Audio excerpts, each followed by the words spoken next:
ఇదేమి పాలన ఇదేమి పాలన ఇదేమి పాలన ఇదేమి పాలన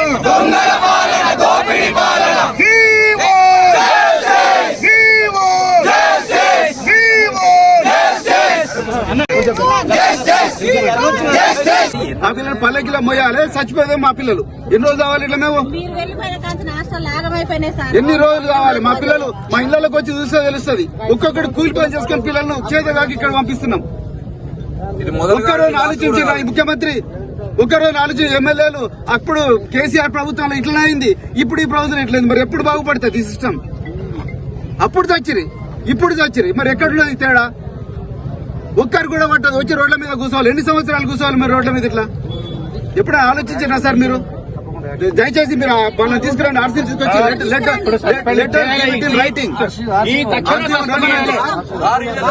ఆ పిల్లల గురించి కనీసం అసెంబ్లీలో ఒక్కరోజైనా మాట్లాడిండా ముఖ్యమంత్రి? ఒక్కరోజైనా ఎమ్మెల్యేలు మాట్లాడిండ్రా? ఒక్కరోజైనా ప్రతిపక్ష పార్టీల వాళ్ళు మాట్లాడిండ్రా? వీళ్ళ ఓట్లు లేకపోతే మీరు ఎట్లా పోతారు అసెంబ్లీలకు? వీళ్ళు ఓట్లు లేకపోతే అసెంబ్లీలోకి పోతారా మీరు? ఇలా మా పిల్లల కోసం మీరు ఎక్కడ పోయినా మరి మీ ఎమ్మెల్యేలు, ఎక్కడ పోయిన మీ మినిస్టర్లు, ఎక్కడ పోయిన ముఖ్యమంత్రి?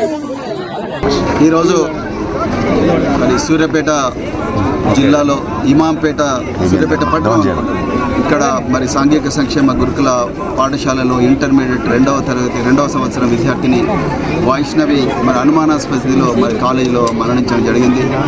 మరి అలా నిన్న పోయిన వారం భువనగిరిలో ఇద్దరు అమ్మాయిలు భవ్యశ్రీ తర్వాత వైష్ణవి 10వ తరగతి విద్యార్థినులు అనుమానాస్పదంగా స్కూల్లోనే మరణించడం, వాళ్ళ బాడీల మీద గాయాలు ఉండడం. అదేవిధంగా ఈరోజు మరొక తడి ఆరక ముందే ఈరోజు సూర్యాపేట సాంఘిక సంక్షేమ గురుకులంలో మరొక అమ్మాయి చనిపోవడం, ఈ వరుస ఆత్మహత్యలు, వరుస అనుమానాస్పద మృతులు ఏవైతే ఉన్నాయో వీటి మీద చాలా అంటే చాలా బాధగా ఉన్నది. మరి ఇందుకోసమైనా ఈరోజు తెలంగాణలో ఆనాటి తెలంగాణ ప్రభుత్వాన్ని మరి కేసీఆర్ ప్రభుత్వాన్ని గద్దెదించి ఈరోజు మళ్ళీ కాంగ్రెస్ ప్రభుత్వాన్ని తీసుకొచ్చింది. ఇందుకోసమైనా అప్పుడు ఆత్మహత్యలు జరిగినాయి, అప్పుడు విషాహార ఘటనలు జరిగినాయి, మళ్ళీ ఇప్పుడు కూడా ఆత్మహత్యలు జరుగుతున్నాయి. మరి ఎక్కడ పోయిండు ముఖ్యమంత్రి?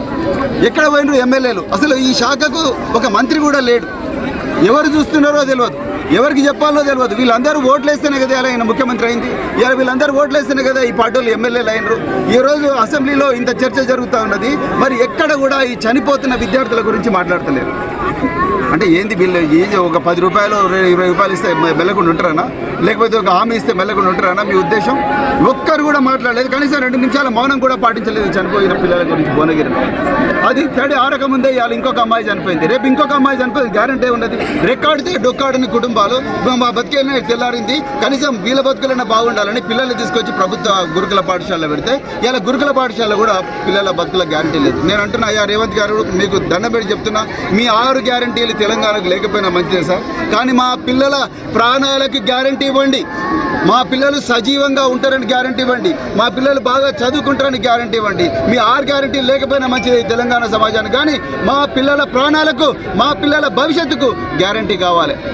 మీరు అలా అక్కడ కూర్చున్నారు హైదరాబాద్, ఇక్కడ మంత్రి లేడు, ఒక ఎమ్మెల్యే రాలే, ఎవరు రాలే. మరి ఎట్లా ఈ పిల్లల ఈ తల్లిదండ్రుల కోసం చూసుకునేది? అందరూ కూడా సుధార్ పని చేసుకొని బతుకారు కూలీలు. వీళ్ళందరూ కూడా ఈ కూలీలు వాళ్ళ జీవితాలు బాగుండాలి, వాళ్ళ పిల్లల జీవితాలైనా బాగుండాలని ఇక్కడ తీసుకొస్తే వాళ్ళ పరిస్థితి కూడా ఇంతే ఘోరంగా ఉన్నది.